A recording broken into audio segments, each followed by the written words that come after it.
मीना तोमर जी के समर्थन में आप सभी लोगों से वोट की अपील करने आए हैं।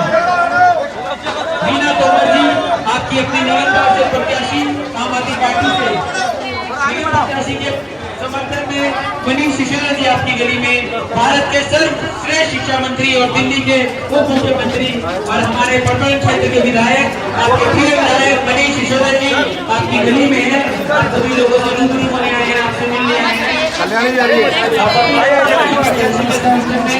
वोट अपील करने आए हैं। आपके बीच में मनीष सिसोदिया जी दिल्ली के डिप्टी सीएम, भारत के उप मुख्यमंत्री। दिल्ली में एमसीडी चुनावों के लिए प्रचार अंतिम दौर में है। आम आदमी पार्टी ने इन चुनावों के लिए अपनी पूरी ताकत लगाई हुई है। हालांकि गुजरात में चुनाव होने की वजह से अरविंद केजरीवाल दिल्ली में कुछ अपनी उपस्थिति कम दर्ज करवा पाए हैं, लेकिन मनीष सिसोदिया ने पूरी कमान संभाली हुई है। आम आदमी पार्टी में अरविंद केजरीवाल के बाद दूसरे नंबर पर मनीष सिसोदिया ही आते हैं, तो पूरी प्रचार की कमान मनीष सिसोदिया ने संभाली हुई है। सीनियर लीडर आम आदमी पार्टी के और दिल्ली के उप मुख्यमंत्री हैं। सर बहुत बहुत स्वागत है आपका एनडीटीवी पर। बहुत धन्यवाद। ये चांस की बात है कि अब जब हम बात कर रहे हैं आपकी विधानसभा है, ये वार्ड कौन सा है?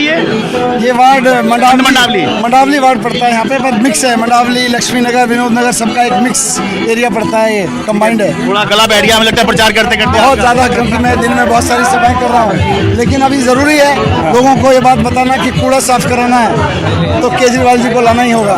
सबसे बड़ा कारण आपको क्या लगता है जिसकी वजह से आप जीत सकते हैं एमसीडी में, बावजूद इसके कि 15 साल से बीजेपी का वहां पर शासन है? यही सबसे बड़ा कारण है, क्योंकि 15 साल से भारतीय जनता पार्टी एमसीडी में है। लेकिन आप गलियों में जाओ, कूड़े के ढेर लगे होते हैं। आदमी सुबह सुबह तैयार होकर फ्रेश होकर अपने काम के लिए निकलता है, लेकिन सबसे पहले घर से निकलते ही उसको कूड़ा उसका दिमाग खराब करता है और फिर उसका दिन खराब होता है। तो लोग चाहते हैं कि हमारी गलियां साफ सुथरी हों, पर एमसीडी ने किया नहीं। अब लोगों को ये भी समझ में आ रहा है कि ये कूड़ा साफ करना, अंदर की गलियां बनवाना, ये सब एमसीडी का काम था। एमसीडी ने किया नहीं, बीजेपी ने किया नहीं। वहाँ पे लोग नाराज हैं बहुत बीजेपी से।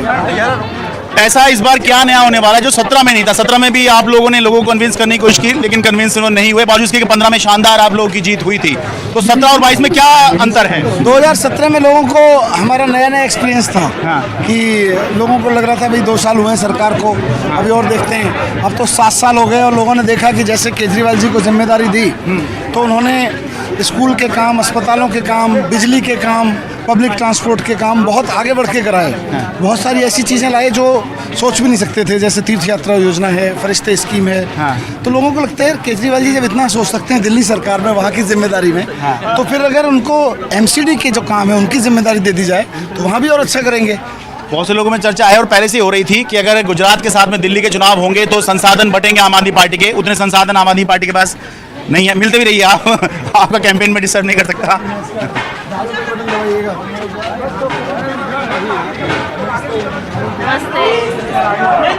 हाँ, तो ये चर्चा चल रही थी कि अगर साथ में चुनाव होंगे, संसाधन बढ़ेंगे आम आदमी पार्टी के, तो समस्या हो सकती है। ये समस्या दिखाई दे रही है क्योंकि अरविंद केजरीवाल गुजरात में भी समय दे रहे हैं, इस समय हाल दिल्ली में है। भारतीय जनता पार्टी ने पिछले 15 साल में कुछ नहीं किया।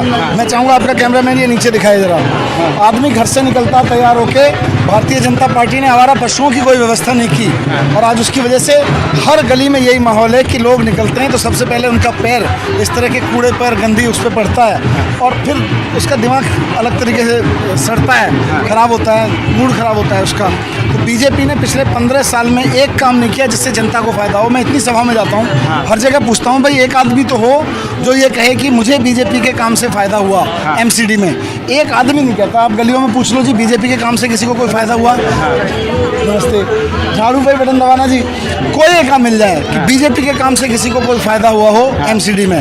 कोई याद करके किसी को है ही नहीं पता कि कुछ किया है बीजेपी ने। केजरीवाल जी का काम पूछो आप गली में तो सब बता देते हैं किसी न किसी बात को। किसी का बच्चा स्कूल में पढ़ रहा है, बिजली के बिल लोगों के 0 आ रहे हैं, बहुत सारी और चीज़ें, महिलाएं को बसें फ्री मिल रही हैं, कोई तीर्थ यात्रा पे गया। तो ये सारी चीज़ों के फायदे अपने आप मिल रहे हैं। हमारी कमाई है, हमारा काम है यहाँ का वो। नमस्कार, कैसे हैं आप? सबसे पहला सब ठीक चल रहा है ना? लाइट नहीं दे रहा था, मैंने दिया था। देखो ये लोग हैं, कमाई हमारी। इनके यहाँ बिजली का बिल भी 0 आ रहा है। तो हमारी कमाई हमारा काम वो है, हमारी जो कमाई है वो काम है। और बीजेपी का सबसे संसाधन होने के बावजूद बीजेपी के पास काम नहीं है गिनाने के लिए। चलिए का आखिरी सवाल, जुलाई अगस्त से माहौल बनना शुरू हुआ कि मनीष सिसोदिया गिरफ्तार होंगे, मनीष सिसोदिया गिरफ्तार होंगे। आप लोगों ने खुद ही कहना शुरू किया आज गिरफ्तार होंगे, हफ्ते भर में गिरफ्तार होंगे, 10 दिन में गिरफ्तार होंगे। लेकिन आपका रेड भी हुई, पूछताछ भी हुई, लेकिन आप ना गिरफ्तार हुए, अभी तक तो चार्जशीटेड भी नहीं हुए हैं आप। देखो इन्होंने आपने पूरी खामखाई माहौल बना दिया, आपने गिरफ्तार होंगे। कोशिश की नहीं, एफआईआर मैंने नहीं कराई, मेरे घर पे रेड मैंने थोड़ी कराई। लेकिन बीजेपी की पूरी कोशिश है अभी भी कि किसी ना किसी बहाने से इनको गिरफ्तार कर लो, क्योंकि ये सड़कों पे प्रचार करते हैं, लोगों से बात करते हैं तो लोग काम गिनाने लगते हैं। तो इसलिए बीजेपी की तो पूरी कोशिश है, लेकिन बेचारों को ढूंढ ढूंढ के कुछ नहीं मिल रहा। इन्होंने सारे पैंतरे चल लिए, सारी साजिशें कर ली, फिर भी अपना काम नहीं मिला ढूंढ के। मतलब जनता में जाके कहीं भी जाते हैं तो एक भी काम जनता गिनाती नहीं इनका। हमारे खिलाफ कुछ इनको सारी फाइलें खंगाल के, इतनी रेड डाल के कुछ नहीं मिला। अंत में सीबीआई और ईडी को भी कहना पड़ा साहब अभी इनके पास कुछ नहीं मिल रहा, जब मिलेगा तो देखेंगे।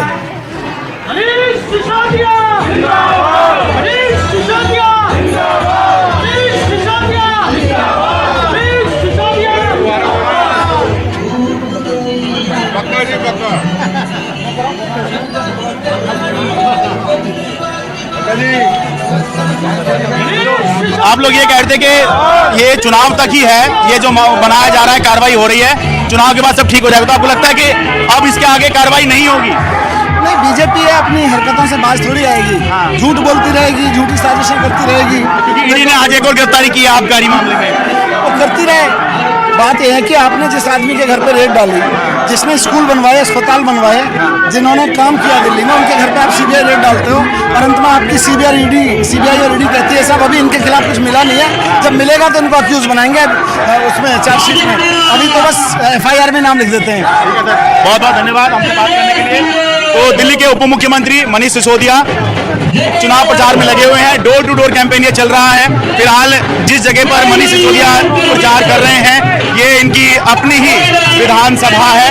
वैसे पूरे दिल्ली में इस समय प्रचार की कमान आम आदमी पार्टी की तरफ से मनीष सिसोदिया के हाथ में है और बड़ा दावा आम आदमी पार्टी की तरफ से इस बार हुआ है कि 250 में से 230 का दावा आम आदमी पार्टी ने किया है।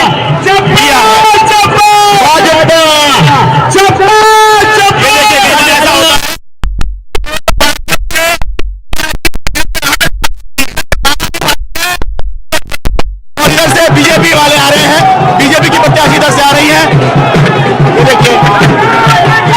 लेकिन पुलिस वालों की ड्यूटी भी लगाई गई है इसीलिए कि कुछ भी ऐसा ना हो जिससे हालात बिगड़े। मंडावली से पटकल विधानसभा से अपने कैमरा सहयोगी कानन पात्रा के साथ मैं शरद शर्मा, एनडीटीवी इंडिया।